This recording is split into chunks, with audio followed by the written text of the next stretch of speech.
இன்னைக்கு என்னோட பர்த்டே இமாச்சல் பிரதேஷில் மணாலியில் வந்து செலிப்ரேட் பண்ணணும்னு நினச்சேன். அதே மாதிரி நான் வந்தேன். ஆனால் கேக் எதுவும் வெட்டவே இல்லைங்க. இன்றைக்கி தான் லாஸ்ட் டே. இன்றைக்கி நாங்கள் மணாலியை விட்டு டெல்லிக்கு வந்து போகிறோம். அடிக்கடி கமெண்ட்டில் என்ன கேட்பீங்கன்னா, உங்கள் ஃபேஸ் நல்லா க்ளோவாக இருக்குது, நீங்கள் என்ன யூஸ் பண்ணுறீங்கன்னு சொல்லி கேட்பீங்க இல்லையா? சாந்தினி ஒயிட்டிங் க்ரீம் நான் யூஸ் பண்ணேன். ஆல்ரெடி ஒரு வீடியோவில் வந்து சொல்லியிருந்தேன். அந்த க்ரீம் வந்து நைட் மட்டும் தான் நான் யூஸ் பண்ணேன். காலையில் வந்து பான்ஸ் க்ரீம் யூஸ் பண்ணுவேன். சாந்தினி ஒயிட்டிங் க்ரீமில் வந்து நிறைய ஃப்ரூட்ஸ் ஐட்டம்லாம் ஆட் பண்ணியிருக்கேன். ஆலோவேரா ஜெல்லாம் வந்து இருக்கனால ஃபேஸ் நல்லா க்ளோவாக இருக்கும். கொரியன் ஸ்கின் மாதிரி ஃபேஸ் வந்து சேஞ்ச் ஆகும். என்னோட பழைய வீடியோலாம் பார்த்துருந்தீங்கன்னா உங்களுக்கு தெரிஞ்சிருக்கும். பிம்பிள்ஸ், பிளாக் சர்க்கிள்லாம் வந்து பிளாக்காவெல்லாம் இருக்கும் என் ஃபேஸில். அது எல்லாமே வந்து கிளியர் ஆகிடுச்சு. என் ஃபேஸில் எதுவுமே இல்லைங்க. அப்படியே வந்து க்ளோவாக இருக்கும். அதுக்கு வந்து நம்ம சாந்தினி ஒயிட்டிங் க்ரீம் தான் வந்து நைட்டு யூஸ் பண்ணுவேன். நீங்கள் வேணும்னா ஆர்டர் பண்ணிக்கோங்க. நான் நம்பரும் அவங்களோட பேஜையும் வந்து டேக் பண்ணுறேன்.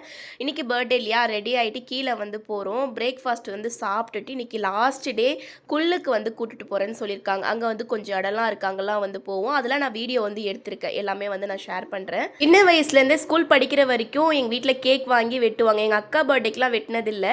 எனக்கு ஒரு ட்ரெஸ் எடுத்து கொடுப்பாங்க, சாக்லேட்லாம் வாங்கி கொடுப்பாங்க, ஸ்கூலில் போய் கொடுப்பேன். அப்படியே தான் வந்து வளர்ந்தேன். அப்புறம் மேரேஜ் ஆனதுக்கப்புறம் அதிகமாக வந்து வெட்டல. நம்ம பிஸ்னஸில் வந்து கேக்லாம் செய்ய ஆரம்பித்தோம்ல, அப்போ தான் வந்து வெட்ட ஆரம்பித்தேன். இந்த வருஷம் எடுத்துகிட்டு வந்தேன். ஆனால் டிரைவர் அண்ணனுக்கு கொடுத்துட்டேன்.